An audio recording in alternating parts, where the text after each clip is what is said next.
आज तो बात है सिंपल एक टॉफी बिस्किट और पिज़्ज़े की। कल बात होगी आईफोन की, गाड़ियों की। जब बड़ा हो जाएगा तो फिर आप ऐसे कैसे करेंगे मैनेज? आज जाके लोगों को ये अवेयरनेस हुई है कि मैं अपना जो बच्चा है वो बच्चे वाले डॉक्टरों को चेक कराना है। पेरेंट्स को आपने मेडिसिन रेकमेंड की, अगली बार जब बच्चा बीमार हुआ तो पेरेंट्स ने वही मेडिसिन यूज कर दी। वायरस का अटैक जिसको मायोकार्डाइटिस कहते हैं, वो शदीद इतना शदीद था कि वो मतलब बच्चे की पल्स नहीं थी। इसको जो है ना हमने ईटीटी डाली, सारा कुछ किया। तो हमने पेरेंट्स को काउंसिल किया कि आधे पौने घंटे के अंदर ये जो है ना एक्सपायर हो जाए।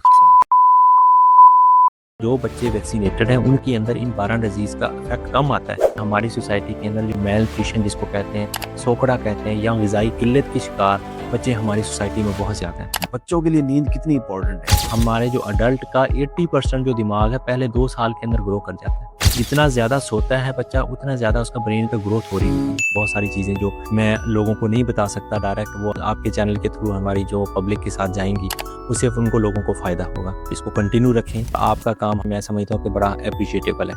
बच्चों के लिए ये स्क्रीन टाइम कितना हार्मफुल है? ये तो समझ लो कि आप ऐसे ही है जैसे उनको जो है ना खुद आग में धकेल। क्लिनिक पे बहुत सारे बच्चे आते हैं, उनके हाथों में यकीन माने वालिदैन ने मोबाइल दिए होते हैं सिर्फ अपनी बात सुनाने के लिए मुझे। अभी रिसेंटली स्विट्जरलैंड ने और कुछ यूरोपियन कंट्री ने 18 साल से पहले मोबाइल के ऊपर कानूनी तौर पर बैन लगा दी। हर चीज़ ही उनकी पूरी किए जाएंगे तो उनकी ये बड़े होने तक हैबिट डेवलप हो जाएगी। इस तरीके से उसको मना करनी है कि ताकि उसको पता ही ना चले कि ये चीज़ मुझे मना की गई है। पेरेंटिंग इसी का नाम जिसे इसका नाम है पेरेंटिंग। बच्चे अक्सर मिट्टी खाते हैं, ये नेचुरल होता है क्या? ये चक्कर है। हाँ अक्सर बच्चों को सुलाने के लिए उसको ओपियम दे देते हैं, अफ्यूम दे देते हैं। फ्यूम? वो खुद भी चुटकी लेते हैं और वो उनको भी दे देते हैं। ओहो, सो स्ट्रेंज ना। अक्सर वालिदैन को कहता हूँ कि अगर माँ के खाने पीने की वजह से बच्चे को मोशन उल्टी खांसी हुई है तो दवाई भी तो माँ को देनी चाहिए ना, बच्चे को क्यों लेके आए? ये आपने बड़ी अच्छी बात की है। डॉक्टरी फील्ड है ना वो सिर्फ और सिर्फ जो है ना अल्लाह ताला की रहमत और मदद से चल रही होती है। कहते हैं ये हमें वो फलाम ने दिया था, वो जो है ना हेपेटाइटिस ए होता है, उसका ड्यूरेशन ही 15 से 14 दिन है, 20 दिन। वो वैसे अगर वो ना भी हार पहने तो उसने 15, 14, 20 दिन के अंदर उसने बेहतर हो जाना। क्रेडिट बाबे को चला गया। क्रेडिट बाबे पे चला जाता है। दूसरा जो मिथ हमारे यहाँ बहुत ज्यादा जो है ना चीज है कि बच्चे के अंदर कोई खसरा वगैरह हो गया, उसको जो है ना लपेट के बंद करके कमरे में रख दिया, इसको बाहर की हवा नहीं लगाने देनी, चाहे वो बेचारा नमूनिया की वजह से एक्सपायर हो जाए। जूसेस आजकल बहुत रवाज है, ठीक है ना, जूस बहुत ज्यादा देते हैं, डब्बे वाले जूस हैं जो इंतहाई डेंजरस है। चाइल्ड अब्यूज़ का लफ्ज़ आजकल बहुत इस्तेमाल किया जाता है। पेरेंट्स को हर वक्त अपने बच्चे के ऊपर स्ट्रांगली नज़र रखनी चाहिए। वो कहते हैं ना कि कोई भी बच्चा सिर्फ और सिर्फ अगर सेफ है तो वो घर में। पहले बच्चा बहुत प्लेफुल था, बच्चों के साथ खेलता था, हंसता था। अब वो जो साइलेंट हो गया, तो आप कभी भी इस चीज़ को इग्नोर ना करें। सलाम दोस्तों, डॉक्टर रियाजुल हक हमारे आज के गेस्ट हैं। ये हमारे शहर के बेहतरीन पीडियाट्रिशियन हैं। आज का ये एपिसोड टोटली चाइल्ड हेल्थ से रिलेटेड है। In fact nobody tells us how to be a good father और how to be a good mother. अगर हमें पेरेंटिंग सीखनी है तो मेरा ये मानना है कि हमें डॉक्टर्स की सुननी चाहिए, क्लिनिकल साइकोलॉजिस्ट की सुननी चाहिए। आज चाइल्ड हेल्थ स्पेशल एपिसोड है, तो वजह से सुनिए। हेल्थ की बहुत सारी बातें हुई है, बच्चों की देखभाल की बहुत सारी बातें हुई है, छोटे बच्चों को कैसे संभालें, इस पर हमने पूरी तरह डिटेल से बात की ताकि शहर बल्कि पूरे मुल्क में हमारा ये मैसेज पहुंचे। Don't skip the single part of this episode. हमारे साथ आ चुके हैं एज के पॉडकास्ट में पेडियाट्रिशियन डॉक्टर रियाजुल हक। एंजॉय करें और सीखें आज के चाइल्ड हेल्थ स्पेशल से।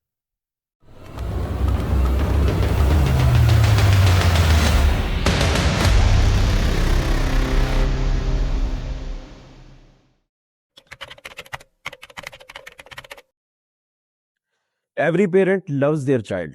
बच्चे पैदा करना तो आसान है, लेकिन उनको संभालना एक बहुत बड़ी रिस्पॉन्सिबिलिटी है। इनफैक्ट पेरेंटिंग एक आर्ट है जो हर किसी के बस की बात नहीं। But the real question is, are we really raising our kid in the right way, या फिर अननोइंगली हम उनकी हेल्थ को खतरे में डाल रहे हैं? आज के एपिसोड में एड्रेस होंगे पेरेंट्स, स्पेशली यंग पेरेंट्स, जिनको पता ही नहीं है कि पेरेंटिंग कहते किसे हैं। क्योंकि हमारे साथ मौजूद हैं शहर के बेहतरीन पीडियाट्रिशियन, हजारों वालिदैन का एतमाद, सर डॉक्टर रियाजुल हक साहब। Sir welcome to HK podcast. Most welcome sir, आपने बहुत अच्छा टाइम दिया है। मैं आपका भी शुक्रगुजार हूँ कि आपने इस प्लेटफॉर्म के ऊपर मुझे चूज़ किया और मुझे जो है ना अपनी बातें कहने का मौका मिला, ताकि मैं लोगों को कुछ ना कुछ जो है ना पीडियाट्रिक के हवाले से और पेरेंटिंग के हवाले से कुछ बात कर सकूँ। जी, थैंक यू सो मच। ठीक है ना? कैसे हैं आप? अल्लाह का ठीक शुक्र है, है। Thank you. सर आपकी सोशल मीडिया की ग्रोथ एक रियल साइन है कि पेरेंट्स आपकी एडवाइस को फॉलो करना चाह रहे हैं, क्योंकि ऐसे बहुत से कपल्स हैं हमारे सराउंडिंग्स में जिनको पता ही नहीं है कि पेरेंटिंग कहते किसे और पेरेंटिंग करनी कैसे है। डू यू थिंक कि ये एक जेन्युइन प्रॉब्लम है हमारे इस कंट्री के लिए? बहुत अच्छा क्वेश्चन है आपका, और मैंने भी अपनी प्रैक्टिकल फील्ड के अंदर, क्लिनिक के ऊपर और हॉस्पिटल्स के अंदर बहुत सारे हमने लोगों को देखा है जो ख़ास तौर पे यंग कपल्स हैं, और वो ऐसे कपल्स हैं जो ख़ास तौर पे जॉब होल्डर्स हैं। जी, उनके लिए पेरेंटिंग जो है ना सबसे बड़ा मुश्किल काम है। साथ-साथ जॉब को चलाना, साथ-साथ बच्चों को जो है ना केयर देना, उनका जो है ना देखभाल करना, उनकी ग्रूमिंग करना, ये बहुत बड़ी जो है ना एक प्रॉब्लम है। तो मैंने इसी वजह से जो है ना अपना सोशल मीडिया जो है ना यूट्यूब चैनल और इस तरह जो है ना फेसबुक के ऊपर मैंने स्टार्ट किया। इस चीज़ को ज़रूरत महसूस करते हुए ख़ास तौर पे कि बच्चों के अंदर जो है ना वालिदैन को आप क्लिनिक के ऊपर शायद बहुत ज़्यादा टाइम नहीं दे सकते रश की वजह से और बहुत सारी चीज़ों की वजह से।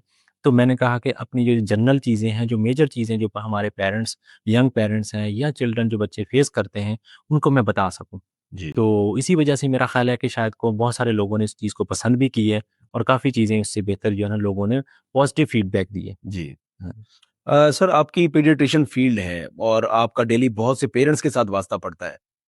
अकॉर्डिंग टू योर पर्सपेक्टिव आज के पेरेंट्स की सबसे कॉमन पेरेंटिंग मिस्टेक क्या है जो आप समझते हैं कि हाइलाइट होनी चाहिए? सबसे अहम चीज़ जो मैंने अपनी प्रैक्टिकल फ़ील्ड में नोट की है वो ये है कि एक तो पेरेंट्स जो है ना वो जॉब होल्डर्स हैं। जी, उनके पास उतना टाइम ही नहीं है कि वो अपने जो है ना बच्चों को उस तरीके से देखभाल कर सकें जैसे हमारे वालिदैन ने हमें टाइम दिया, या हमारे वालिदैन को उनके वालिदैन ने टाइम दिया। जी, ठीक है ना? तो इसी वजह से जो है ना बच्चों के अंदर गैप भी आ रहा है, और ख़ास तौर पे आज का स्क्रीन का टाइम बच्चों में बहुत ज़्यादा है। वालिदैन भी उसको जो है ना मिसयूज़ करते हैं। अपनी जो है ना टाइम अपने सोने के लिए, अपने रेस्ट टाइम निकालने के लिए वो जो है ना वो उनको मोबाइल के ऊपर छोड़ा हुआ है। सही। या सारा जो डिपेंडेंट करते हैं कि अगर जो है ना बच्चा स्कूल में दाखिल है, तो वो समझते हैं कि पेरेंट्स की जो है ना सारी ज़िम्मेदारी टीचर की है। टीचर की। अगर जो है ना वो ट्यूशन पढ़ता है तो कहते हैं कि सारी ज़िम्मेदारी उस ट्यूशन टीचर की है, वही उसको सारी देखभाल भी करे, उनकी जो है ना वो, हम कहते हैं ना कि जैसे हमारे दीन के अंदर है तालीम और तरबियत, जी, हमने सारा तालीम का जो काम है वो भी स्कूल के सुपुर्द कर दिया, और जी। तरबियत का काम जो कि वालिदैन की ज़िम्मेदारी है, वो भी हमने जो है ना उनके टीचर टीचरों के के ज़िम्मे लगा दिया है। टीचर के ज़िम्मे लगा जी। दिए। इसी वजह से और कुछ मतलब ज़ाहिर है जेन्युइन प्रॉब्लम्स भी हैं ये, और इतना सादा मसला भी नहीं है कि जिसकी वजह से हम जो है ना इनको दूसरे के ऊपर डिपेंडेंट कर दें, हुँ। ऐसा नहीं है। पेरेंट्स को इसमें बिल्कुल इंटरेस्ट लेना चाहिए और अपने ज़्यादा से ज़्यादा तवज्जो और देनी चाहिए अपने बच्चों जी। को। अगर मेडिकल से रिलेटेड बात की जाए तो वो कौन-सी ऐसी मिस्टेक्स करते हैं जिनको आप हाइलाइट करना चाहेंगे? पेरेंट्स उनकी देखभाल अच्छे तरीके से नहीं करेंगे, ज़ाहिर है बच्चों में हाइजीन जो है ना इम्प्रूव प्रॉपर तरीके से नहीं होगी। उनको डेली जो चीज़ें जो है ना उनको सीखनी चाहिए, उनकी वजह से उनमें जो है ना बच्चों के अंदर डेफिशिएंट होंगे। ख़ास तौर पे हमारे पास बहुत सारे बच्चे आते हैं जो कि आइसोलेटेड रहना पसंद करते हैं। उसकी वजह यही है कि बच्चे जो है ना मेडिकली यानी कि आइसोलेट हो जाते हैं, इनके अंदर कॉन्फिडेंस की कमी आती है कि पेरेंट्स उनके साथ गपशप ही नहीं लगाते, उनके साथ बात नहीं करते, उनके साथ खेलते नहीं हैं, हुँ। उनको साथ टाइम नहीं देते, जिसकी सही। वजह से बच्चे जो है वो आइसोलेटेड हो जाते हैं। ठीक है ना? और तन्हाई का शिकार हो जाते हैं। जी। इसी वजह से डिप्रेशन, एंग्ज़ायटी यंग बच्चों के अंदर भी कॉमन हो गई। कॉमन हो गई है। जी, हाँ, बिल्कुल, ये एक सीरियस इश्यू है इस वक़्त बिल्कुल हमारे पास। सीरियस इश्यू है। सर चाइल्ड हेल्थ को लेकर मज़ीद क्वेश्चन करने से पहले मैं आपसे डिस्कस करना चाहूँगा, बल्कि पूछना भी चाहूँगा कि पीडियाट्रिक का एक्चुअल मीनिंग क्या है? पीडियाट्रिक की ये जो फ़ील्ड है इस तरह है कि जो 0 से लेकर तकरीबन को 15 से 16 साल तक बच्चों को हम ट्रीट करते हैं। जी। ठीक है ना? उसके अंदर जैसे ही जो है ना अडल्टहुड स्टार्ट होती है, वो जो है ना वो बड़े डॉक्टर्स या जो है ना अडल्ट वाले डॉक्टर्स जो है वो फिजिशियन के देखते हैं। पास बच्चा चला जाए। फिज़िशियंस जो है ना वो देखते हैं। हम भी फिज़िशियन ही कहलाते हैं, जो सही। पीडियाट्रिशियन है वो फिज़िशियन ही कहलाता है, हुँ, लेकिन बच्चों का फिज़िशियन। सही। ठीक है ना? जो 16-17 साल से बड़े बच्चे हैं वो है अडल्ट फिज़िशियन। Adult physician. ठीक है ना? इसी वजह से हमने एज ग्रुप पे अकॉर्डिंग टू एज ग्रुप हम जो है ना इसको डील करते हैं। जी। सर अक्सर ये देखा गया है कि बच्चों के कंपैरिज़न में अगर हम एडल्ट की बॉडी देखें तो बच्चों की जो बॉडी है वो बहुत सेंसिटिव होती है और जिस तरह हमने बचपन में चोटें खाई हैं, आपने हमने तो हम देखते थे कि चोट जल्दी हील भी हो जाती थी और कोई प्रॉब्लम भी नहीं होता था। एक चाइल्ड होने के आप क्या समझते हैं, क्या एडवांटेजेज़ हैं और क्या डिसएडवांटेजेज़ हैं हेल्थ से रिलेटेड? हाँ, ये बड़ा इम्पोर्टेंट क्वेश्चन है। जो बच्चों के अंदर ज़ाहिर है एक ग्रोइंग फेज़ चल रही होती है, ग्रोइंग बॉडी चल रही होती है। हर चीज़ ने ग्रो करना होता है। इसी वजह से जब भी कोई चोट लगती है, तो वो जल्दी हील होना शुरू हो जाती है। क्योंकि मसल जो है ना, मसल मास बढ़ रहा होता है, मल्टीप्लाई हो रहा होता है। सेल्स की रीजनरेशन है वो जल्दी हो जाती है। जबकि बड़ों के अंदर ये होता है कि बड़ों के अंदर तो एक जो ग्रोथ है या मसल ने अपनी जो फाइनल अचीवमेंट है वो ले ली होती है। तो इसकी वजह से जब भी आपने देखा होगा 70-80 या 60-70 के बाद जो अगर किसी को चोट लगती है तो वो हड्डी जुड़ती नहीं हड्डी जुड़ती है, नहीं। ठीक है ना? या कोई वुंड बन गया, कोई ज़ख्म बन गया, हुँ। वो भरता ही नहीं है। जी, जी, जी। एंटीबायोटिक खा के दवाइयाँ ले के फिर जो है ना जाके उसको जो कवर करना पड़ता है। जबकि बच्चों में वही आपने एक दिन छोड़ देती है, अगले तीसरे चौथे दिन वो भरी होती है और ज़ख्म का निशान भी नहीं होता। जी। तो उसमें वजह यही है कि रीजनरेशन ज़्यादा फ़ास्ट होती है बच्चों में, इस वजह से जो है ना उनका ये सबसे बड़ा एडवांटेज है। सही जी। चोट खा के भी आप ज़िंदा हैं और कोट चोट खा के भी आपको हाँ, फ़ील नहीं है और बच्चों को कुछ भी नहीं होता, और बड़े बेचारे उसको पट्टियाँ करते रहते बढ़िया करते रहते हैं। हैं। सही, सही, सही। हाँ। सर हमारी सोसाइटी में हम देखते हैं कि हमारे पेरेंट्स हैं या हमारे जो बड़े हैं यहाँ पर, तो उनके पास भी इतना नॉलेज है कि बच्चों को कैसे सँभालें। हमारी सोसाइटी में अभी तक चाइल्ड हेल्थ अवेयरनेस इतनी वीक क्यों है? उसकी वजह ये है कि मेरा ख़्याल है चाइल्ड हेल्थ के ऊपर जो है ना काम प्रॉपर हुआ ही नहीं है। जी। अब देखें ना कि मैंने अपनी अगर फ़ील्ड पीडियाट्रिक की बात करूँ तो ये अभी पन 10-15 साल पहले जो है ना इसने बूम पकड़ा है और इस जो है ना लोग आना शुरू हुए हैं। आज जाके लोगों को ये अवेयरनेस हुई है कि मैं अपना जो बच्चा है वो बच्चे वाले डॉक्टर को चेक कराना है। जी। ठीक है ना? लेकिन वरना आपने अभी माज़ी में चला जाए या हम अपनी ये देखा जाए तो हम अपने शुरू से इनिशियल एज में ही जो है ना बड़े डॉक्टर जो अडल्ट वाला डॉक्टर है उसी से इलाज करवाते रहे हैं। उसी से ही। ठीक है ना? ये फिर आहिस्ता-आहिस्ता लोगों में अवेयरनेस आई है जैसे-जैसे जो है ना दुनिया फ़ास्ट हो रही है और लोगों को ये समझ आ गई है कि जो है ना हमने अपना इलाज जो है बच्चे का मसला है तो बच्चे के डॉक्टर के पास जाना है, गुर्दों का मसला है तो गुर्दे वाले डॉक्टर के पास जाना है। सही। इसी वजह ख़ास तौर पे बच्चों के मामले में फिर हमारी सोसाइटी थोड़ी नेग्लेक्टेड भी है। जी। जिसकी वजह से जो है ना इस फ़ील्ड को ग्रो करते हुए लेट हुँ। मतलब समझ लें कि लेट स्टेज में आई है। तो डिले कर देते हैं, कोशिश करते हैं कि डिले हमारा काम करते लेट हैं। हो जाए, खुद से कोई हाँ। टोटके वगैरह लगा के हाँ खुद जी, से बड़ी बिल्कुल ऐसा ही है और फिर जब दूसरा ये चीज़ है सही कि होती है। बच्चे के मामले में जो दर्द है वो बच्चे को हो रहा है, पेरेंट्स को तो नहीं हो रहा है, ठीक है हुँ। ना? अपना दर्द खुद बंदा जब खुद तकलीफ में होता है तो वो जल्दी भागता है। जल्दी भाग वो के बच्चे के मामले में वालिदैन सेंसिटिव तो होते हैं, जी। लेकिन उसके बावजूद जो है ना वो कुछ चीज़ें जो है ना वो डिले टेक्स्ट यूज़ ज़रूर होते हैं। सही। आपके पर्सपेक्टिव के मुताबिक इस वक़्त किड्स में मोस्ट कॉमन डिसीज़ेज़ कौन-सी हैं? हमारे बच्चों के अंदर ज़्यादातर जो ख़ास तौर पे आजकल जैसे सीज़न चल रहा है सर्दियों के अंदर निमोनिया बहुत ज़्यादा कॉमन है। जी। खसरा जो है ना वो बहुत ज़्यादा कॉमन हुआ है, ठीक है ना? चिकन पॉक्स है, डायरिया है, मोशन दस्त जिसको कहते हैं ये कॉमन ज़्यादा है। और ख़ास तौर पे मैं इस चीज़ को हाइलाइट करूँगा कि हमारी सोसाइटी के अंदर जो मेल न्यूट्रिशन जिसको कहते हैं, सोकड़ा कहते हैं या ग़िज़ाई किल्लत के शिकार बच्चे हमारी सोसाइटी में बहुत ज़्यादा हैं। जी। टाइफाइड बहुत ज़्यादा है, हमारी सोसाइटी के अंदर मलेरिया बहुत ज़्यादा है, अनहाइजीनिक कंडीशन है, जगह-जगह तालाब में जो है ना वो मच्छर हैं और इस तरह की चीज़ें खड़ी हुई हैं, गंदगी का ज़्यादा है। तो सही। इन चीज़ों की वजह से ये डिसीज़ेज़ हमारे यहाँ कॉमन जो प्रेज़ेंट करते हैं हम डेली बेसिस पे जो देखते हैं। जी। अब बच्चा बीमार हो गया, बच्चे को कोई डिज़ीज़ हो गई, तो अक्सर वालिदैन पैनिक कर जाते हैं, हाइपर हो जाते हैं। इवन कि अगर बच्चे को बुखार हो, तो वो बहुत ज़्यादा हुँ। क्यूरियस हो जाते हैं बच्चे की हेल्थ को लेकर। हाँ, तो समटाइम कुछ ऐसा अगर कोई सिनेरियो बनता है कि बच्चे को बुखार है और वो बुखार हम कहते हैं कि दिमाग पे चढ़ गया। अब हाँ। बच्चे को दौरे पड़ना स्टार्ट हो गए। तो अगर कोई ऐसी सिचुएशन हो जाए, तो ऐसी कंडीशन में वालिदैन क्या करें? देखिए, अगर तो बच्चे को बुखार हुआ है और उसकी वजह से दिमाग पे चढ़ गया या उसकी वजह से जैसे आम ज़ुबान में सरसाम या मेनिंजाइटिस हम कहते हैं, तो ये जो है ना ये सीरियस इश्यू है। जी। इसके लिए डेफ़िनिटली आपको इमीडिएटली जो है ना घर में अगर कोई पैनाडॉल का अल्कोहल पड़ा हो या आप उसको बुखार उतारने की कोशिश करें, स्पंजिंग उसको करवा दें, पानी की पट्टियाँ रख दें ताकि वक़्ती तौर पे बुखार कम हो। बाज़ दफ़ा ये होता है कि एक ही दफ़ा एक एपिसोड आया है, बुखार तेज़ हुआ एपिसोड आया, झटका आया, उसके बाद जो है ना जैसे बुखार भी ठीक हो गया, तो झटके भी ठीक हो गए।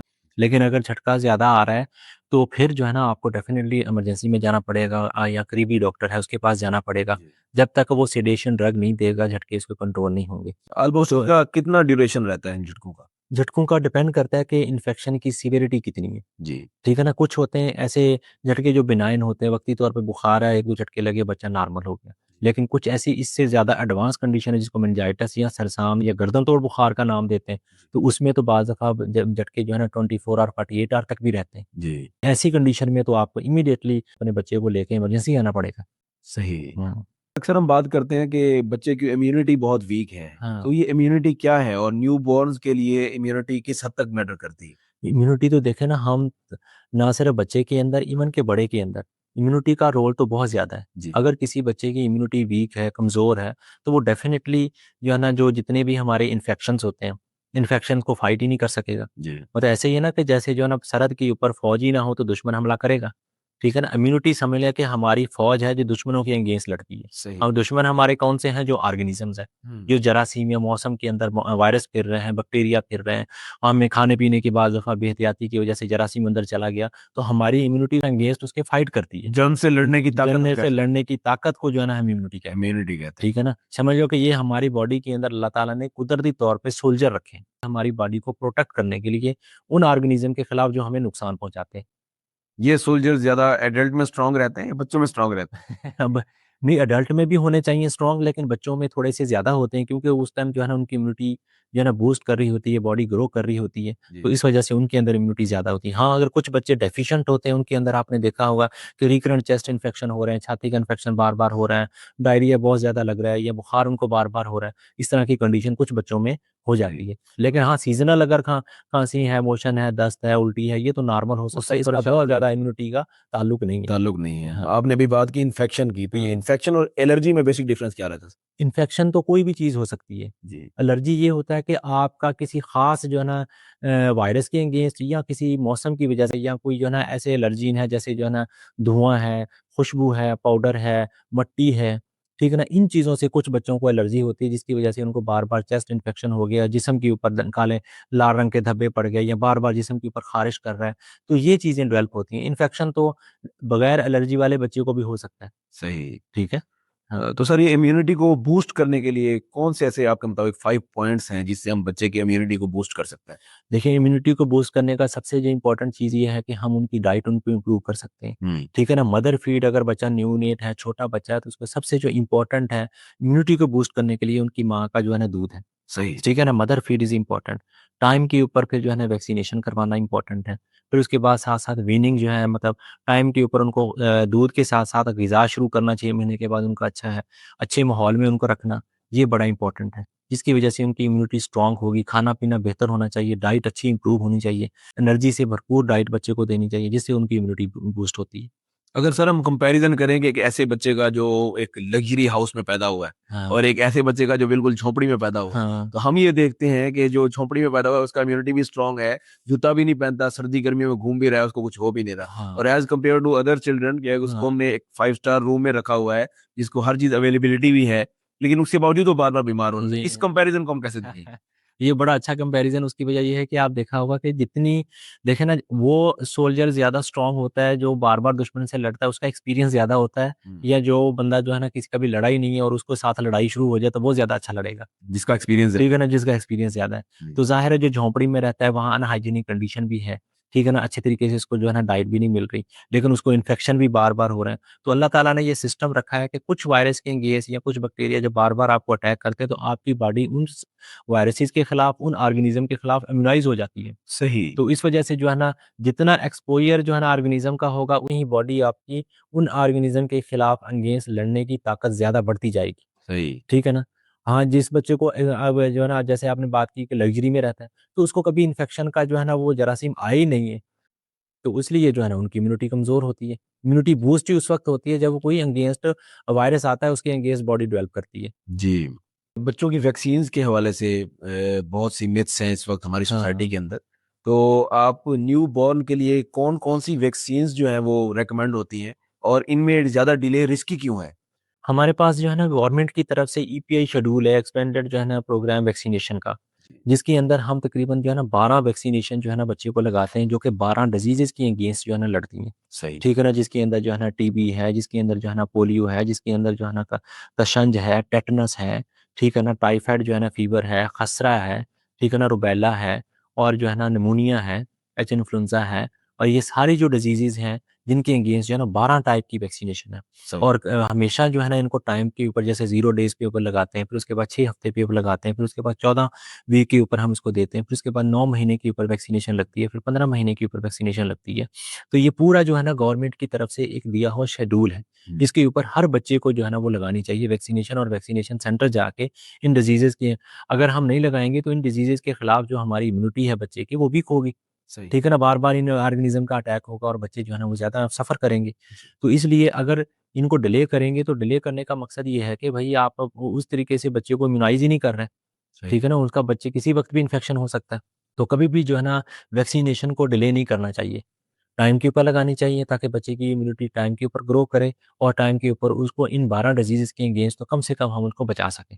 बच्चे के लिए पेरेंट्स उसके रोल मॉडल हैं हुँ, और पेरेंट्स के लिए बच्चा उसके लिए अल्लाह की तरफ से उसके लिए रहमत भी है और नेमत भी है। हुँ, तो फर्स्टली पेरेंट को अपना लाइफ़स्टाइल चेंज करना चाहिए ताकि बच्चे उनको देखकर अपना लाइफ़स्टाइल चेंज करें। हाँ। तो आज के टाइम में पेरेंट्स के लिए और चिल्ड्रंस के लिए कौन-सी ऐसी एडवाइसेज़ हैं इक्वली जो दोनों को लेकर चलनी चाहिए ताकि एक सेहतमंद माशरा तश्कील पाए?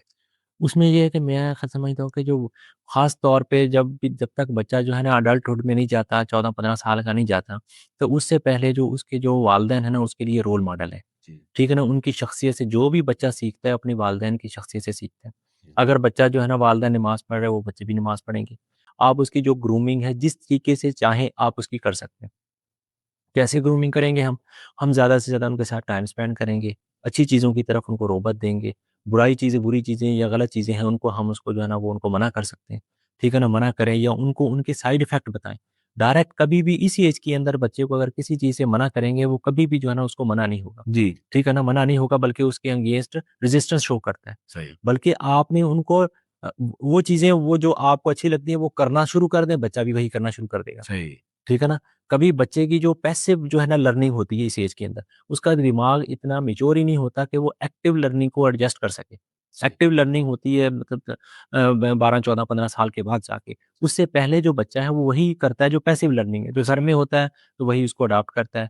ठीक है ना? घर में अगर झूठ बोला जा रहा है तो बच्चे भी झूठ बोलेंगे। ठीक है ना? बच्चे अगर जो है ना गलत लैंग्वेज यूज़ की जा रही है, बच्चे भी गलत लैंग्वेज यूज़ हुँ, करेंगे। ठीक है ना? वो वालिदैन जो है उसके लिए रोल मॉडल है। जी, तो इसलिए हमें जो मेरा ख़्याल है कि पेरेंट्स को इस तरफ तवज्जो देनी चाहिए कि ज़्यादा से ज़्यादा माहौल को अपने सबसे इम्पोर्टेंट है कि माहौल को अच्छा रखें, ताकि बच्चे उनको लर्न करें कि ये इसी माहौल के अंदर हमारी ग्रूमिंग हुई है हुँ। और यही सबसे ज़्यादा अच्छी चीज़ है। और ख़ास तौर पर कोई ऐसा इंसिडेंट हो भी जाता है तो बच्चों हाँ, से अवॉइड करके उस चीज़ को फ़ॉलो अवॉइड करें, करें, बच्चे उसको फ़ॉलो ना करें। अवॉइड करें, बिल्कुल और ऐसे ये ही भी है। कहा गया है ना childrens are the blank pages. हाँ, आप बिल्कुल। जो उन पर लिखते हैं वो बाद में वही आपको पढ़कर सुनाते हैं। वेरी गुड, तो यही ये चीज़ें चीज़ है कि भी वालिदैन को चाहिए हाँ। कि वो काम करें जो आगे जाकर बच्चे ना करें। बच्चे ना करें। तो उसके ठीक है ना बारे बच्चे में जी, अगर देखें ना अगर कहीं घर के अंदर जो है ना माँ है, बाप है आपस में लड़ाई करेंगे, बच्चे के अंदर भी चिड़चिड़ापन आएगा, आपस में लड़ाई करेंगे। ठीक है ना? अगर घर में वालिदैन हैं चीख-चीख के बोलेंगे, बच्चे भी वही चीज़ों को अडॉप्ट करेंगे। जी। ठीक है ना? ये वो क्या है वो हालाँकि उसको कोई चीज़ सिखाई नहीं है। वो उसको समझ लें कि उसको लर्निंग हो रही है, पैसिव लर्निंग हो रही है, देख रहा है बस। ठीक है ना? देखते हुए हर चीज़ को जो है ना अडॉप्ट कर रहा है। सर हम अक्सर कहते हैं कि मदर की जो मेंटल हेल्थ है वो मोस्ट इम्पोर्टेंट है बेबी के लिए जब तक वो माँ के पेट के अंदर है। हुँ। तो इक्वली माँ के पेट के अंदर आफ्टर बर्थ बच्चे को डिप्रेशन होता है? तो डेफ़िनेटली मैं समझता हूँ कि जो माँ के पेट के अंदर बर्थ है वो तो डेफ़िनेटली एक डिफ़िकल्ट टाइम तो ज़रूर माँ के लिए है। जी। लेकिन जिसकी वजह से सोसाइटी बिल्ड होनी है, जिस बच्चे की वजह से जिसको हमने कहना है कि हम मुआशरे के अंदर एक अच्छा बच्चा दे के जाएँ या मुआशरे के लिए फ़ायदेमंद फ़र्द पैदा करें, तो वो तो मेरा ख़्याल है कि बच्चा पैदा होने के बाद ही वालिदैन की ज़िम्मेदारी ज़्यादा बढ़ती है, माँ की ज़िम्मेदारी ज़्यादा बढ़ती है। इसीलिए जो है ना मेरा ख़्याल है कि माँ के कदमों में अल्लाह ने हदीस है कि जन्नत है। जन्नत। ठीक है ना? इसी वजह से। तो आप मेरा ख़्याल है कि माँ के ऊपर जो ज़िम्मेदारी है पैदा होने से पहले कम है, बाद में बल्कि ज़्यादा है। सही। हाँ।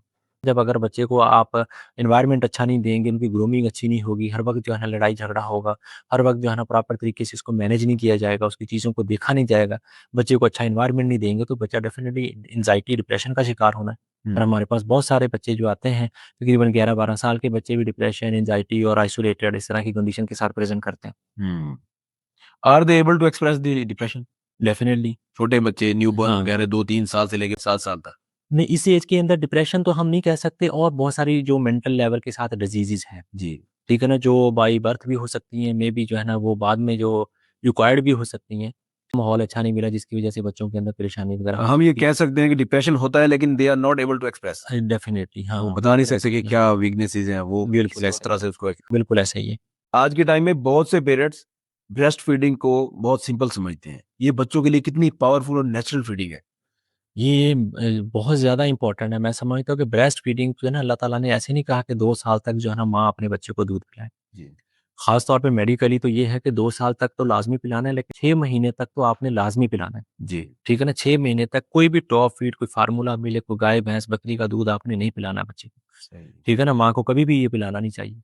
उसे ये है कि माँ के दूध के अंदर अल्लाह ताला ने उसकी ऐज के हिसाब से अगर कोई प्रीटर्म बच्चा पैदा होता है, तब भी उसके लिए सूटेबल है। जब अगर बच्चा टाइम से बाद में पैदा होता है, कमज़ोर बच्चा है, बड़ा बच्चा है, छोटा बच्चा पैदा होता है, तो सबके लिए माँ का दूध जो है ना वो सूटेबल है। सही। ठीक है? उसके अंदर माँ के दूध के अंदर इम्यूनिटी ज़्यादा है। सबसे इम्पोर्टेंट चीज़ ये है कि उसको बहुत सारे इन्फेक्शन से बचाती है, बच्चे की इम्यूनिटी को स्ट्रॉन्ग करती है, बच्चे को जो है ना आने वाले जो बहुत सारे जो इन्फेक्शंस हैं उनको उनको बचाती है। इवन कि ये दूध जो जब माँ बच्चे को पिलाती है तो माँ के लिए खुद जो है ना रहम की, कुछ यूट्रस की कुछ ऐसी जो है ना कैंसर्स हैं उनसे बच्चे को बचाती है। ठीक है? सबसे जो इम्पोर्टेंट चीज़ है ये कॉस्ट इफेक्टिव है। इजीली अवेलेबल है, पेरेंट्स के ऊपर कोई जो है ना दूध लेने का बोझ नहीं है, फाइनेंशियली बर्डन नहीं है। अल्लाह ताला की तरफ से ठीक है, अल्लाह ताला से दी हुई जो है ना एक नेमत है, जी जो वालिदैन के ऊपर जो है ना फ्री ऑफ कॉस्ट उसको मिल रही है। अदरवाइज़ आप देखें सस्ते से सस्ता डब्बा भी 800 का आता है। जी ठीक है ना, छोटा-सा बच्चा 2 महीने का बच्चा जो है ना वो महीने में 5-7 पी जाता है। तो हम्म, वालिदैन के ऊपर एक आम वालिदैन जिसके ऊपर जो इतनी उनकी दिहाड़ी नहीं है या उनका इतना खाना-पीना इतना मतलब इतने फाइनेंशियली स्ट्रॉन्ग नहीं है, तो आप देखें कि उनके ऊपर कितना बर्डन आएगा। इस वजह से अल्लाह ताला ने ये एक फ्री ऑफ कॉस्ट चीज़ दी हुई है और बहुत ज़्यादा फ़ायदेमंद भी है। तो माँ का दूध तो नेमत है। बच्चे की हेल्थ डिपेंडेंट है माँ के सेहत के साथ। बिल्कुल ऐसा ही तो है। अगर माँ सेहतमंद होगी तो बच्चा भी सेहतमंद होगा। हाँ, बिल्कुल ऐसा ही है। सही। सो अक्सर पेरेंट्स हमने देखा है कि 6 मंथ के बाद बहुत कंफ्यूज हो जाते हैं कि बच्चे को क्या खिलाएं। तो क्या डाइटरी प्लान होना चाहिए 6 मंथ के बाद बच्चे 6 महीने तो मैंने जैसे कहा कि एक्सक्लूसिवली आपने ब्रेस्ट फीड ही देना है। उसके बाद आप जो है ना वो जैसे लाइट ग़िज़ा वगैरह दे सकते हैं, दलिया टाइप होगी, कोई खिचड़ी टाइप होगी, अंडा की ज़र्दी वगैरह इस तरह की चीज़ें होगी। घर में जो है ना हल्का-सा फ्रूट जो है ना मैश करके वो आप इसको खिला सकते हैं, चावल मैश करके वो आप इसको खिला सकते हैं।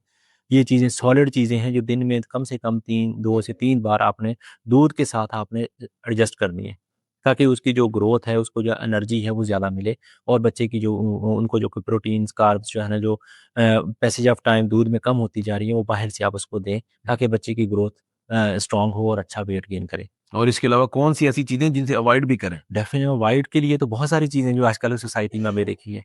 देखिए ना 6 महीने का बच्चा भी हमने देखा है कि जो है ना उनको लॉलीपॉप खिलाया होता है, ओहो। वालिदैन ने। ठीक है ना? इस तरह की चीज़ें हमने जितनी भी जो है ना टॉप फीड है, पानी वाला दूध कभी नहीं देना। जो शॉप वाली चीज़ें हैं, पैकेजिंग फूड्स वगैरह की हैं, जो इस तरह की चीज़ें अवॉइड करनी चाहिए सख्ती से। जूसेज़ आजकल बहुत रवाज है। ठीक है ना? जूस बहुत ज़्यादा देते हैं, डब्बे वाले जूस हैं जो इंतहाई डेंजरस हैं। सही। अगर सर हम बात करें मोबाइल फ़ोन एडिक्शन की, तो आज के दौर में बच्चों के लिए ये एक डिजिटल नानी बन चुका है। अर्ली एज में बच्चों के लिए ये स्क्रीन टाइम कितना हार्मफुल है? बहुत ज़्यादा हार्मफुल है। मैं समझता हूँ कि कुछ तो अभी रिसेंटली मैं एक सोशल मीडिया पे देख रहा था स्विट्ज़रलैंड ने और कुछ यूरोपियन कंट्री ने 18 साल से पहले मोबाइल के ऊपर कानूनी तौर पे बैन लगा दिए। 18 साल से पहले बच्चा कोई भी बच्चा मोबाइल नहीं देखेगा। अगर मोबाइल देखेगा तो उनके पेरेंट्स के ऊपर एफआईआर दर्ज होगी। हुँ, पुलिस उसको पकड़ेगी। ठीक है? उन्होंने घरों के अंदर उनको एडजस्ट किया कि आपने कैमरे लगा के बच्चों की 24 आवर मॉनिटरिंग करनी है। स्कूल के अंदर भी, घरों के अंदर भी। अगर कोई रिस्पॉन्सिबल पाया गया, तो ये आप देखें कि उस उन लोगों ने इस चीज़ को समझा कि ये कितनी जो है ना डेंजरस चीज़ है। मेरे पास क्लिनिक पे बहुत सारे बच्चे आते हैं, उनके हाथों में यकीन मानिए वालिदैन ने मोबाइल दिए होते हैं, उनकी सिर्फ़ अपनी बात सुनाने के लिए मुझे। ठीक है? वरना 5 मिनट के लिए भी बच्चे वक़्फ़ा नहीं देते, फ़ौरन मोबाइल को उठाते हैं और जो है ना वो देखने लग जाते हैं। अगर उनसे उन्होंने वालिदैन ने ले भी लिया, मैं चेकअप नहीं कर सकता बच्चे का, बाज़ दफ़ा ऐसे पेशेंट्स आ जाते हैं। हुँ। तो बच्चे इतना सारा दिन उनको मोबाइल पकड़ा के आपने उसको चेकअप करना होता है, वो इधर लगा रहे ताकि हम उसका एग्ज़ामिन कर लें। तो ये बहुत बड़ी चीज़ है ये इन्फ्लुएंस भी है ना ये क्या करती है आई साइट को वीक करती है। ये इतनी डेंजरस है। पढ़ाई के अंदर बच्चों का दिल नहीं लगता, एंग्ज़ायटी, डिप्रेशन का शिकार होते हैं, चिड़चिड़ापन आ जाता है, आइसोलेटेड हो जाते हैं, जिसकी वजह से इनके अंदर बोलने की सलाहियत जो है ना बच्चों में कम होती है। हुँ। सिर्फ़ जो है ना विज़न बढ़ती है, ठीक है ना? बोलने की सलाहियत, एक्सप्रेसिव पावर जो है बच्चों के अंदर वो कम हो जाता है, कॉन्फिडेंस कम हो जाता है। सही। हुँ। सर अक्सर हमने देखा है कि पेरेंट्स जो हैं खाना खिलाते वक़्त बच्चों को मोबाइल देते हैं। हाँ। तो ऐसे पेरेंट्स के लिए आप क्या कहेंगे? कभी भी नहीं देना चाहिए, वो ज़ाहिर है वो बच्चे की तवज्जो हटती है, वो डाइजेस्टिव सिस्टम उस तरीके से काम नहीं करता, हुँ। ठीक है ना? उनका ध्यान तो जो है ना खाने की तरफ तो नहीं है, खाने की ना लज़ीज़ होने का पता, ना उनके जो है ना एडजस्ट होने का पता, ठीक है ना? वो कैसे उसको टेस्ट डेवलप करेंगे बच्चे? ब्रेन उसको मैसेज ही नहीं दे रहा कि मैसेज क्या ही खा नहीं रहे है, हैं, हाँ, वो तो बिल्कुल पेट ऐसे भर रहा है सिर्फ़। हाँ, पेट भर रहा है। जी। ऐसे ही है जैसे जो है ना ऐसे आप ठौंसे जाओ किसी बोरी के अंदर, वो उसको पता ही नहीं कि अभी क्या आ रहा है। तो हुँ। जब तक उसको टेस्ट डेवलप नहीं होगा तो वो अगली दफ़ा वो खाना क्यों नहीं खा रहा? इसी वजह से अक्सर पेरेंट्स कंप्लेन करते हैं कि हमारा बच्चा खाना नहीं खा रहा, खाना नहीं खा रहा। जब मोबाइल के ज़रिए खाना उसको देंगे तो उसका टेस्ट डेवलप नहीं होगा, उसके टेस्ट बड्स डेवलप नहीं होंगे, तो उसको रुग़बत ही नहीं होगी खाने की, तो उसके लिए तो समझ लो ऐसे पेट ही भरा है, तो कैसे अगली दफ़ा खाना खाएगा? सही। सर अगर एक बच्चा ग्रोइंग एज में है, तो आपके मुताबिक कौन-सी ऐसी 5 खतरनाक अलामात है जो पेरेंट्स को इग्नोर नहीं करनी चाहिए? ग्रोइंग एज आप किसको कह रहे हैं? ग्रोइंग एज हम कह रहे हैं कि बच्चा 3, 4, 5 साल तक जब पहुँच गया है कि अब उसका माइंड भी ग्रो कर रहा है, वो अच्छे-बुरे की पहचान भी कर रहा है, हाँ। सामने वाला उसको पता है ये चीज़ सॉफ्ट है, ये चीज़ हार्ड है। तो अब बच्चे के अंदर कोई ऐसी अलामात जनरेट हो रही है, कोई ऐसी सिम्पटम्स नज़र आ रही है पेरेंट्स को, तो वो उसको इग्नोर करी जा रही है कि ये बच्चा है। तो कौन-सी ऐसी अलामात होगी जिनको इग्नोर नहीं जो करना कभी भी ये देखें कि अगर आप देखें ना, अगर आपका घर का बच्चा जो है, पहले बच्चा बहुत प्लेफुल था, बच्चों के साथ खेलता था, हँसता था, अब वो जो साइलेंट हो गया, तो आप कभी भी इस चीज़ को इग्नोर ना करें। चाहिए? अगर बच्चे के अंदर खाना-पीने की जो है ना वो कमी आ गई है, हाँ, अगर 2-4 दिन के लिए है तो वो कोई वजह नहीं है, हो सकती है बाज़ दफ़ा हैबिट भी होती है। लेकिन अगर मुसलसल ही उसके खाने की पीने की कमी कम हो गई है, वेट लॉस होना शुरू हो गया, तो आप बिल्कुल तवज्जो दें। हुँ। घर में आइसोलेट होके पड़ा रहता है, तो आप उसकी बिल्कुल तवज्जो देनी चाहिए। या बाहर अगर गया है तो बाहर से साइलेंट होके वापस आना शुरू होगा, वैसे हँसता खेलता आता था, अब साइलेंट होके आता है। इसका मतलब ये है कि बाहर कोई ना कोई अनहोनी चीज़ हो रही है, जी। ठीक है ना? बाहर उसको कोई तंग कर रहा है, कोई परेशान कर रहा है, तो इसकी वजह से आपने उसको जो है ना वो देखना है। हाँ, अगर जो है ना आजकल बहुत चाइल्ड अब्यूज़ का लफ्ज़ इस्तेमाल किया जाता है कि जी। बच्चों को हरास करना, चाइल्ड ठीक हरासमेंट। है? चाइल्ड चाइल्ड हरासमेंट में ये आजकल कॉमन है, बड़ों की तरफ से भी है, बच्चे बच्चों की तरफ से भी है। तो इसमें कोई डिमार्केशन नहीं है, चाहे बच्चा लड़का है, चाहे बच्चा लड़की है, ठीक है ना? दोनों अब्यूज़ हो सकते हैं। हाँ, शॉप के ऊपर गया है, शॉप वाले ने कोई हरकत की है, या उस वजह से बच्चा जो है ना आइसोलेट हो गया, तो उस वजह से बहुत ज़्यादा ध्यान रखना चाहिए। पेरेंट्स को हर वक़्त अपने बच्चे के ऊपर स्ट्रॉन्गली नज़र रखनी चाहिए, जी। उसकी हैबिट चेंजेज़ में, उसकी डेली चेंजेज़ के अंदर, उसकी जो है ना डेली जो है ना उसके अंदर जो मामलाती ज़िंदगी है, उसके अंदर हल्का-सा भी डिफ़रेंस महसूस करें, उसके ऊपर नज़र रखें, उसके दोस्तों के ऊपर नज़र रखें सही। कि दोस्त किस किस्म के दोस्त हैं, बे बे दोस्त बैठते उठते हैं, उनका फैमिली बैकग्राउंड क्या है, वो किस टाइम बच्चे को बुलाते हैं, किस टाइम जो है ना बच्चे के साथ खेलते हैं, ये चीज़ों पर नज़र रखनी चाहिए। बच्चे को फुली मॉनिटर करें तभी वो आप बच्चे की मेंटल हेल्थ और फिजिकल हेल्थ पर पूरी बिल्कुल। तवज्जो दे सकेंगे। हाँ, बिल्कुल, बिल्कुल। और अगर इन कंपैरिजन टू दिस अगर हम ये देखें कि बच्चे की हर बात मान लेना, बच्चे की हर जिद पूरी करना, तो ये बच्चों की मेंटल हेल्थ के लिए किस कदर नुकसानदेह है? ये तो समझ लो कि आप ऐसे ही है जैसे उनको जो है ना खुद आग में धकेल रहे हैं। सही। ठीक है ना? अगर हर चीज़ ही उनकी पूरी किए जाएँगे तो उनकी ये बड़े होने तक जो है ना हैबिट डेवलप हो जाएगी। वो अभी तो छोटे हैं, आप प्यार में उसको चीज़ें दे रहे हैं, लेकिन जब जैसे ग्रो करेगा, बड़ा होगा और हर चीज़ ही आप उसको देते जाएँगे, बच्चा ज़िद्दी हो जाएगा। आपका बच्चा आपका दुश्मन बन के रह जाएगा। आज तो बात है सिंपल एक टॉफ़ी, बिस्किट और पिज़्ज़े की। जी। कल बात होगी जो है ना आईफ़ोन मोबाइल की, सैमसंग की, ठीक है ना? आईपैड्स की, गाड़ियों की। जब बड़ा हो जाएगा तो फिर आप ऐसे कैसे करेंगे मैनेज? जब आपकी जेब ही इजाज़त नहीं, फिर क्या होगा? फिर आपसे लड़ेगा। ठीक है ना, घर से भागेगा, दोस्तों का सहारा लेगा, गलत रास्ते पे जाएगा। जी। तो इस वजह से हर चीज़ मैं ये समझता हूँ कि बच्चे को अगर 10 चीज़ें उसने माँगी हैं, तो आप उसको 1 चीज़ लेके दो। सही। ठीक है ना? 10 एंड 1 का रेशियो होना चाहिए और 10 जो 9 चीज़ें हैं, वो आपने इस तरीके से उसको मना करनी है कि ताकि उसको पता ही ना चले कि ये चीज़ मुझे मना की गई है। पेरेंटिंग इसी का नाम तो इसी है। का नाम है पेरेंटिंग, जी। कि आप उसको इस तरीके से उस बारे में काउंसलिंग करें तो ताकि वो उसका ज़हन उन चीज़ों से उठ जाए। ये पेरेंटिंग है। उसको मारने लग जाना, स्लैप कर जाना, ये भी तो गलत है। नहीं, नहीं, ये तो उसको 1 दफ़ा मारेंगे, 2 दफ़ा मारेंगे, वो ज़िद्दी हो जाएगा। जी। ठीक है ना? वो बात को मानेगा नहीं, इरिटेट होना शुरू हो जाएगा। हुँ। उसको पता चलेगा यार 1-2 थपड़ियाँ खैर है। सही। ठीक है ना? तो कोई मसला नहीं। डिड यू से कि बच्चे को कंफर्ट ज़ोन में नहीं रखें, हुँ। बच्चे को उसका हार्ड और टफ और ये चीज़ें बताएँ कि तुम्हारे लिए आराम भी है, सख्ती भी है। हाँ, हर चीज़ को साथ लेकर चलें साथ ताकि लेके जब बच्चा बड़ा हो, उसको पता हो कि मैं हर चीज़ कंफर्ट में नहीं है, कुछ हाँ, चीज़ें हाँ। खुद भी अचीव करना खुद पड़ता भी अचीव करनी पड़ती है। जब हर चीज़ आप मम्मी-डैडी बना देंगे आप उसको, तो वो कैसे जो है ना अचीव करेगा? वो तो बाहर जाके उसके अंदर कॉन्फिडेंस ही नहीं है। है। जी। मामलाती ज़िंदगी को देखने का उसको नहीं है। फिर ज़ाहिर है गलत ट्रैप बाहर तो आप देखें ना घर में सिर्फ़ सेफ है। वो कहते हैं ना कि कोई भी बच्चा सिर्फ़ और सिर्फ़ अगर सेफ है तो वो घर में। ठीक है ना? घर की चारदीवारी के बाहर हर बंदा डेंजरस है। कोई भी दोस्त उसको ट्रैप कर सकता है, कोई भी बड़ा-छोटा उसको ट्रैप कर सकता है। बहुत बड़े गैंग फिर रहे हैं, वो उसको ट्रैप कर सकते हैं। तो वो कहते हैं कल किसी ने नहीं देखी। आप कभी भी इस चीज़ों को बच्चों को खुद अपने हाथों से उसको जो शोला ना बनाएँ। सही। सर इस तरह के जिस तरह एक एडल्ट पर्सन अगर कहीं बहुत बिज़ी रहता है अपनी रूटीन में, जिस तरह आपका एक हेक्टिक वर्क है या हम लोग पॉडकास्ट रिकॉर्ड करते हैं, तो अक्सर ऐसा होता है कि नींद डिस्टर्ब हो जाती है।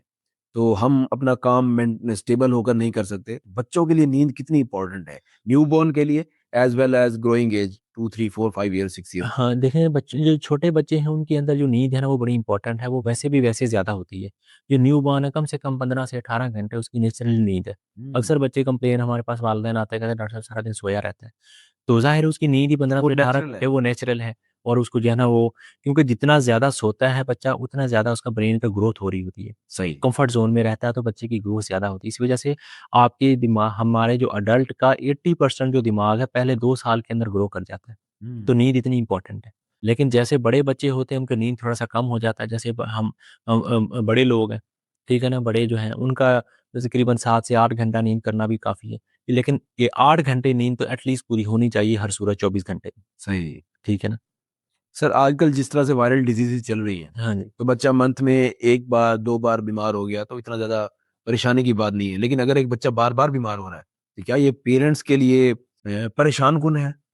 हाँ जी, या ये नॉर्मल है? ये देखें बाज़ दफ़ा तो जो है ना बच्चा अगर का उसका वेट ठीक है, हाइट ठीक है, कोई इसका जो है ना टेस्ट हमने करवाए हैं, उसमें कोई इश्यूज़ नहीं आ रहा, फिर तो कोई परेशानी वाली बात नहीं है। कुछ बच्चे जैसे सीज़नल है आजकल सर्दी का मौसम है, कुछ बच्चे सर्दियों की वजह से एलर्जिक होते हैं, सर्दी से एलर्जी होती है। हुँ। उन बंदों के अंदर चेस्ट इन्फेक्शन बार-बार हो रहा था, वो विद पैसेज ऑफ टाइम वो ठीक होने वाली चीज़ें होती हैं, इसमें कोई बहुत बड़ा परेशानी वाली बात नहीं है। सही। वक़्ती तौर पे पेरेंट्स घबरा जाते हैं कि बार-बार हो रहा है, लेकिन वो साथ-साथ हमने ये देखनी है कि खुदा ना ख़ास्ता अंडरलाइन बहुत बड़ी डिज़ीज़ तो नहीं चल रही, ठीक है ना? कोई इम्यूनिटी का बहुत ज़्यादा मसला तो नहीं आ रहा, या जो है ना कोई, वरना रूटीन में 3 से 4 इन इन मौसम के अंदर 3 से 4 दफ़ा बच्चा बीमार हो सकता है। कोई परेशानी वाली बात अक्सर ऐसा होता है कि पेरेंट्स को आपने कोई मेडिसिन रेकमेंड की है, तो अगली बार जब बच्चा बीमार हुआ तो पेरेंट्स ने वही मेडिसिन यूज़ कर दी। हुँ। तो एक्सेसिव यूज़ ऑफ एंटीबायोटिक बच्चे को किस तरफ लेकर जाता है? डेफ़िनिटली कभी भी इस तरह न, यानी कि इसको कहते हैं मिसयूज़ ऑफ मेडिसिन। जी, ठीक है ना? विदाउट रिकमेंडेशन डॉक्टर की अगर आप यूज़ करते हैं तो ज़ाहिर है डॉक्टर ने तो उसकी डोज़ और उसका ड्यूरेशन एडजस्ट करके आपको देना है। जी। लेकिन घर वाले अक्सर ऐसे करते हैं कि भई इस डॉक्टर की दवाई से फ़र्क पड़ा था,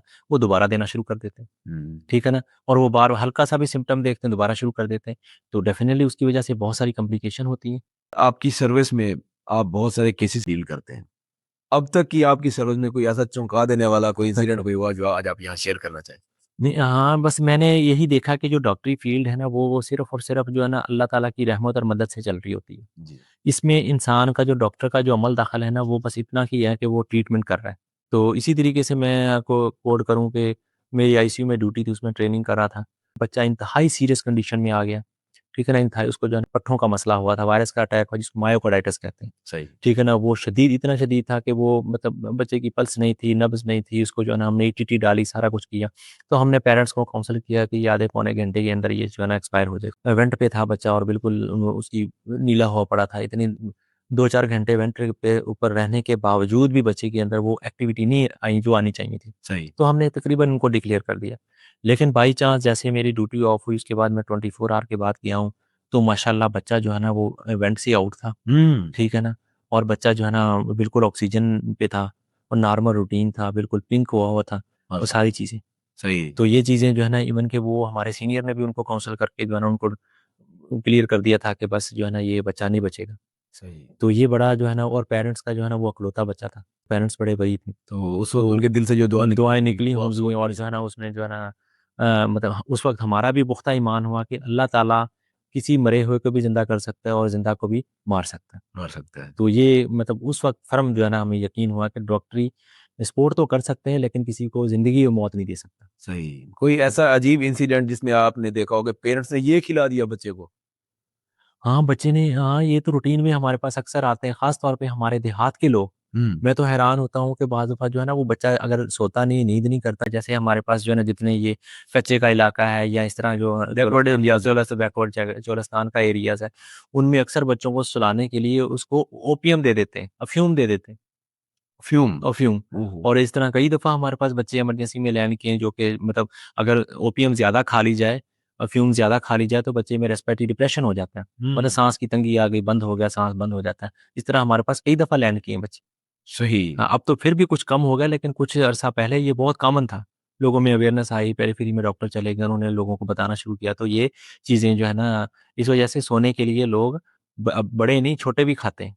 सही, सो स्ट्रेंज ना? हाँ, छोटों को भी दे देते, वो खुद भी चुटकी लेते हैं और वो उनको भी दे देते हैं, ओहो! ताकि वो भी सोया रहे। सही, वो कभी ज़्यादा देर बैठते हैं तो फिर इमरजेंसी उनको पहुँचना पड़ता है। सही। बैकवर्ड एरियाज़ की आपने बात की, वहाँ पर बच्चे अक्सर मिट्टी खाते हैं, तो हुँ। ये नेचुरल होता है क्या ये चक्कर है? हाँ, मट्टी खाना तो कॉमन बच्चों में बहुत ज़्यादा होता है, सही। लेकिन उसकी वजह ये होती है कि उनमें अंदर कोई ना कोई न्यूट्रिएंट्स की डेफिशिएंसी, ख़ास तौर पे आयरन की डेफिशिएंसी जिन बच्चों में पाई जाती है, तो उनके अंदर जो है ना मट्टी खाना ज़्यादा होता है। हुँ, ठीक है ना? वो उसकी क्रेविंग को पूरा कर रहे होते हैं। सही। ठीक है ना? उसमें क्रेविंग होती है कि मैं मट्टी खाऊँ। हम कहते हैं यक ये क्या खा रहा है? लेकिन बच्चा उसको बड़े मज़े से खा रहा है। हाँ, बच्चा मर जाएगा, उसमें आयरन की डेफिशिएंसी बच्चों में होती है। सही। हम जैसे आयरन देते हैं, कुछ अरसा देते हैं, उनकी काउंसलिंग डाइट बेहतर करते हैं, बच्चा ठीक हो जाता तो है। बच्चों के लिए कौन-सी बेस्ट 5 डाइट्स हैं, जो हम यूज़ कर सकते हैं? बच्चों के अंदर देखें एक तो न्यूनेट्स होते हैं जो कि 6 महीने के बाद उनकी मैंने ऑलरेडी आपको बता दिया। जी। जो बड़ों के अंदर है, जो बच्चे मतलब जिन्हें 5 साल है, 4 साल है, 10 साल तक जो बच्चे हैं, मेरा ख़्याल है उनको जो है ना सबसे जो बेस्ट डाइट है वो यही है जो रूटीन में आप लोग खाते हैं, हम खाते हैं, आप खाते हैं। हुँ, मतलब जैसे गोश्त हो गया, रोटी हो गई, ठीक है ना, फ्रूट्स हो गए, ठीक है ना, नट्स वग़ैरह हो गए, ड्राई फ्रूट वग़ैरह हो गया। ये बहुत ज़्यादा पावरफुल होता है, अच्छा भी होता है और इसमें एंटीऑक्सीडेंट्स होते हैं, बच्चे की ग्रोथ में बेहतर करते हैं, इम्यूनिटी को बूस्ट करते हैं। Sir according to your perspective वो कौन से ऐसे देसी टोटके हैं जो पेरेंट्स बच्चों को देते हैं लेकिन वो बच्चों के लिए हार्मफुल है? हाँ, डेफ़िनेटली ये तो डेली का हमारा जो है ना रूटीन है, सही। कि एक तो जो है ना वो जैसे जो है ना घुट्टी, न्यूबॉर्न से स्टार्ट न्यू बर्न से स्टार्ट होती है, घुट्टी देनी है। सही आपने उसको जो है ना, बच्चा जो रो रहा है बस उसने घुट्टी लाजमी बच्चे को लिखा है, डॉक्टर साहब ने घुट्टी दे दें इसको। वो मुख्तलिफ नामों से बाजार में अवेलेबल है, वो लोग दे देते हैं, हालांकि उसका कोई रोल नहीं है, उसकी कोई जो है ना उनकी साइंटिफिक रीज़न नहीं है, लेकिन वो लोग देते सही हैं। ठीक है ना। तो और दूसरा जो मिथ हमारे यहाँ बहुत ज़्यादा जो है ना चीज़ है कि जो हार्मफुल होता है कि बच्चे के अंदर कोई खसरा वगैरह हो गया, उसको जो है ना लपेट के बंद करके कमरे में रख दिया। इसको बाहर की हवा नहीं लगाने देनी, इसको जो है ना बाहर टीका नहीं लगवाना, इसको ड्रिप नहीं लगानी, चाहे वो बेचारा नमूनिया की वजह से एक्सपायर हो सही जाए। ये हमारे यहाँ बहुत कॉमन है सही सही और इसके बच्चों अलावा के। और बस मेरा ख्याल है कि यही जो है ना हमारे यहाँ कॉमन है। और दूसरा जो दूध का टेस्ट करवा के पिलाना है, हाँ ठीक है ना, माँ का दूध नहीं पिलाना। जी और दूसरा ये कि अगर माँ बच्चे को अगर कोई मोशन खांसी उल्टी होगी तो माँ के ऊपर चढ़ाई कर देना कि तुमने आज दाल खाई थी, तुमने आज साग खाया था, इस वजह से बच्चे को ये इशू आया। हालांकि ये होता नहीं हालांकि ऐसा कुछ भी नहीं। सही मैं तो अक्सर वालिदैन को कहता हूँ कि अगर माँ के खाने पीने की वजह से बच्चे को मोशन उल्टी खांसी हुई है तो दवाई भी तो माँ को देनी चाहिए ना, बच्चे को क्यों लेके आए।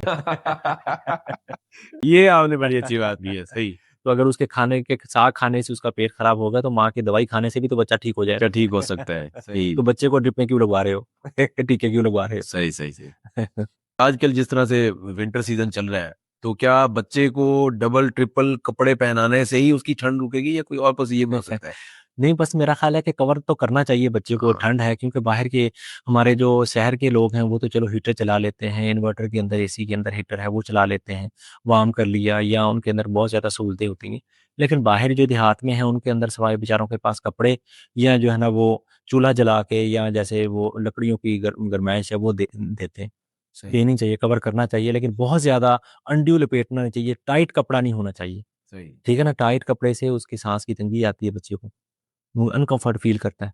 बच्चे को बार बार कफ क्यों होता है वो तो सीज़नल हो सकती है। कुछ बच्चों में एलर्जी होती है ना, जैसे सर्दी के मौसम की वज़ह से एलर्जी है, धुएँ-मिट्टी, खुशबू की वज़ह से एलर्जी है, उनकी वज़ह से जो है ना इन बच्चों के अंदर कफ ज़्यादा होती है। ठीक है ना? ये ज़्यादा वायरस जो बच्चे की एज ग्रुप के साथ अटैक करते हैं। कुछ बच्चों में सेंसिटिविटी ज़्यादा होती है, इस वज़ह से उनके अंदर जो है ना वायरस का बड़ों की निस्बत ज़्यादा होती है। वो सेंसिटिविटी उसको जेनेटिकल टर्म्स में मिलती है या वैसे बच्चा सेंसिटिव हो जाता है नहीं, जेनेटिकली ज़्यादा होता है। सही हाँ, अगर फैमिलीज़ के अंदर अस्थमा के लोग ज़्यादा हैं या किसी को स्किन एलर्जी है, ठीक है ना? एलर्जी के फैमिली के अंदर यानी कि ननिहाल की तरफ से या ददियाल की तरफ से या दोनों पेरेंट्स में से, अगर किसी को भी है तो बच्चे के अंदर ये टेंडेंसी होती है कि उनको उसी चीज़ों से एलर्जी हो, सही ठीक है ना? वो फैमिली जेनेटिक फैक्टर ज़्यादा है। बाकी कुछ एनवायरमेंटल भी हैं, जैसे कुछ लोग रहते ही फैक्ट्री एरियाज़ के अंदर हैं, सही जहाँ जो है ना ये जो दुम्में वगैरह बनती हैं या जनाब कॉटन है, फैक्ट्रीज़ हैं या इस तरह की फैक्ट्रीज़ एरिया में रहती हैं या जहाँ इस तरह के ईंटें बनती हैं, ठीक है ना? वहाँ धुआँ हर वक़्त चल रहा है, सही ठीक है ना? उसके उस एरियाज़ के अंदर बच्चों में खाँसी, ज़ुकाम वगैरह नज़ला बहुत ज़्यादा होता है। सही हमारे पॉडकास्ट का एक सेगमेंट है जिसमें हम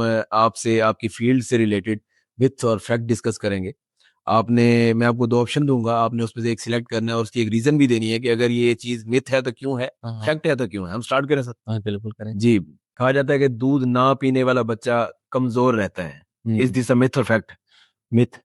ये मिथ है हाँ, देखिए जो दूध पीने वाला बच्चा कमज़ोर लाज़मी नहीं कि रहे। ठीक है ना? हमें देखना हमारी हदीस है कि भई आपने 2 साल तक जो है ना दूध पिलाना है। उसके साथ-साथ जब आप डाइट वग़ैरह देते हैं साथ-साथ तो उसमें कोई ऐसा नहीं है कि दूध का कल्ला रोल रह जाता है। हम्म आप दूसरी डाइटें भी देते हैं तो दूध भी अपनी जगह एक इम्पोर्टेंट डाइट है। सही ठीक है ना? 6 महीने तक तो देखिए ना हम दूध ही पिला रहे हैं। तो उसके बाद जाके दूसरी चीज़ें स्टार्ट करते हैं तो दूध अकेले की वज़ह से कैसे कमज़ोरी हो सकती है? हाँ, दूध अगर उसके आप डाइल्यूट कर दें, उसमें पानी ज़्यादा डाल दें, तो उसकी वज़ह से डेफ़िनिटली कमज़ोर हो सकता है। तो दूध ना पीने वाला बच्चा वीक रह जाता है ये एक मिथ है मिथ है। सही सर वैक्सीन बच्चे को बीमार या सुस्त कर देती है इज दिस अ मिथ और फैक्ट ये कुछ भी नहीं है, ये मिथ ही है। हम्म हाँ, बल्कि मैं जो जो वैक्सीन है वो तो हमारी बच्चों के बॉडी के लिए बड़ी इंपॉर्टेंट है। देखिए ना जैसे मैंने कहा था कि 12 डिजीज़ के लिए गवर्नमेंट की तरफ से वैक्सीनेशंस हैं। हमने ये देखा है कि जो बच्चे वैक्सीनेटेड हैं उनके अंदर इन 12 डिजीज़ का इफ़ेक्ट कम आता है। हो सकती है लेकिन 5-10% या उनकी इंटेंसिटी कम होती है डिजीज़ की। हम्म लेकिन उन बच्चों के अंदर जिनके अंदर वैक्सीनेशन हुई नहीं है तो बार-बार उसी डिजीज़ के साथ इन्फेक्शन के साथ आ रहे हैं। सही अच्छा सर बच्चों का excessive amount of screen time ये बच्चों के बोलने सीखने और उनके बिहेवियर पर इफेक्ट करता है इज दिस अ मिथ और फैक्ट नहीं, ये फैक्ट है। फैक्ट है फैक्ट है। सही ठीक है ना? ये बड़ा मैंने जैसे पहले भी कहा था कि ये जो बड़ा रोकना चाहिए, ठीक है ना? बच्चों को ज़्यादा स्क्रीन टाइम से रोकना चाहिए। ये इनकी जो है ना मेंटल कैपेसिटी के अंदर और उनकी जो है ना सोच समझ के अंदर, उनके बोलने की कैफियत के अंदर बिल्कुल असरअंदाज होता है। अगर एक बच्चा गोलू मोलू है, मोटा है, तो वो सेहतमंद है। इज दिस अ मिथ और फैक्ट? हाँ, नहीं, वो देखिए जेनेटिकली भी हो सकते हैं, जी। ठीक है ना, ये एक मिथ है। लाजमी नहीं कि जो मोटा ताज़ा है वो सेहतमंद भी हो, ठीक है ना। बाज़ दफ़ा जेनेटिकली हमने देखा है कि जो है ना फैमिली माँ-बाप दोनों मोटे हैं, ठीक है ना, बच्चा भी मोटा होगा। लेकिन ऐसा नहीं कि उसको कोई बीमारी नहीं हो सकती। हमने बहुत सारे बच्चे देखे हैं जिनका वेट उसकी उम्र के हिसाब से बहुत ज़्यादा है, सही। लेकिन उसके बावजूद उनके अंदर खून की कमी होती है, उनके अंदर इन्फेक्शंस होते हैं, उनके अंदर और बहुत सारी कमी-कोताहियाँ होती हैं। तो इस वजह से ऐसा नहीं कह सकते कि मोटा सेहतमंद है। सही। हाँ, कमज़ोर है, लेकिन वेट कम है, लेकिन वैसे सेहतमंद है, तो सेहतमंद हो सकता है वो भी। सेहतमंद हो सकता है, सही। बच्चे का खुद से खेलना और बातें करना ये खतरनाक हो सकता है। इज दिस अ मिथ और फैक्ट? नहीं, ये मिथ ही है। मेरा ख़्याल कुछ ऐज होती है जिसके अंदर बच्चे खुद ब खुद खेलते हैं, खुद ब खुद। देखें ना 2-3 साल के अक्सर बच्चे जो है ना, आपने भी अपने घरों में नोट किया होगा, वो अकेले बैठे खेल रहे होते हैं। खेल रहे होते हैं। खेलते हैं और खुद ब खुद बातें भी किए जाते हैं, बड़ी इंटरेस्टिंग बातें करते हैं, बड़ी प्यार की बातें करते हैं। सही। ठीक है ना? या अकेले बैठे फ़ोन पे लगे होते हैं, हाँ, ठीक है ना? सो कॉल्ड फ़ोन बना के। सही। तो ये मिथ ही है, इसमें कोई ऐसी चीज़ वजह नहीं है। बुखार में नहलाना मना है। हाँ, इज दिस अ मिथ और फैक्ट? मिथ है। मिथ है। बल्कि बुखार में तो मैं समझता हूँ कि हम तो सर्दियों के अंदर भी, जैसा इस सर्दी के अंदर भी हम जो है ना बच्चों को कहते हैं कि अगर बुखार हो तो आप उसको पानी की पट्टियाँ, सादा पानी की पट्टियाँ, ठंडा पानी ना हो, बहुत ठंडा पानी नहीं, सादा पानी हो, टेप वाटर जिसको कहते हैं, मतलब बहुत ज़्यादा ठंडा, नॉर्मल रूटीन वाला पानी, उसकी पट्टियाँ करें। बच्चों की हेल्थ में डॉक्टर के बगैर सब कुछ ठीक हो जाता है। इज दिस अ मिथ और फैक्ट? डॉक्टर के बगैर सब कुछ ठीक हो जाता है। नहीं, डॉक्टर तो वो उनके लिए ज़रूरी है। जी, मिथ हुआ या फैक्ट हुआ? मिथ है मिथ ना। हुआ। जी। हाँ, तो देखिए डॉक्टर तो उनके लिए बहुत ज़रूरी है ना, डॉक्टर के बगैर कैसे जो है ना ज़िंदगी जी सकेंगे। अपने घर के देसी टोटके लगाने से। कभी-कभार काम कर जाता है। सही। वो उस उनमें काम करता है जो वायरल डिसीज़ेज़ होते हैं, तो वैसे ही उसके कुछ अरसे बाद उन्होंने ठीक होना होता है। सही। जैसे हमारे जो है ना देखा ना कि यरकान है, पीला यरकान होता है, तो अक्सर लोग जो है ना वो डंडियाँ बना के और उसको जो है ना गले के अंदर पहन लेते हैं। तो कहते हैं ये हमें वो फलाँ बाबे ने दिया था, ये 14-15 दिन के अंदर ठीक हो जाएगा। हुँ। तो वो जो है ना हेपेटाइटिस ए होता है, उसका ड्यूरेशन ही 15 से 14 दिन है, 20 दिन है। वो वैसे अगर वो ना भी हार पहने तो उसने 15, 14, 20 दिन के अंदर उसने बेहतर हो जाना। क्रेडिट बाबे को चला गया। क्रेडिट बाबे पे चला जाता है, हम दवाइयाँ देते रहते हैं। सही, सही, सही। लास्ट हमारा मिथ है कि एंटीबायोटिक हर बार फ़ायदा देती है। इज़ दिस अ मिथ और फैक्ट? नहीं, हर बार फ़ायदा नहीं देती, ये एक मिथ है। सही। ठीक है ना, बाज़ दफ़ा एंटीबायोटिक, देखिए ना वायरल इन्फेक्शन है उसके अंदर तो एंटीबायोटिक का कोई रोल नहीं है, वो फ़ायदा नहीं देंगी। Sir thank you so much. आज की इस एपिसोड ने हमारे बहुत से डाउट्स को क्लियर किया। इनफैक्ट पेरेंट्स को सीखने को बहुत कुछ मिलेगा और हमारे ऑडियंस के लिए न सिर्फ इन्फॉर्मेटिव है बल्कि नॉलेजेबल भी है, उनको सीखने को बहुत कुछ मिला। बहुत शुक्रिया आपने, जो मैं समझता हूँ कि ये जो एचके जो पॉडकास्ट आपने की है, और हमज़ा भाई ये बहुत अच्छा एक इनिशिएटिव भी है, और जो आप काम कर रहे हैं, मेरा ख़्याल है कि इसकी वजह से बहुत सारे लोगों को जो है ना वो फ़ायदा होगा। मुझे भी अपने एक्सप्रेशन का इज़हार करने का मौका मिला, बहुत सारी चीज़ें जो मैं लोगों को नहीं बता सकता डायरेक्ट, वो आपके साथ, आपके चैनल के थ्रू हमारी जो पब्लिक के साथ जाएँगी, उससे उनको लोगों को फ़ायदा होगा। सही। मेरा ख़्याल है कि ये आप बहुत अच्छा काम कर रहे हैं और इसको कंटिन्यू रखें, इंशाल्लाह। कभी भी इसको ना छोड़ें। ठीक है ना? ये एक बहुत अच्छा प्लेटफ़ॉर्म भी है, थैंक यू। और आपका काम हमेशा मैं समझता हूँ कि बड़ा एप्रिशिएटेबल है। Thank you so much. Welcome. Welcome.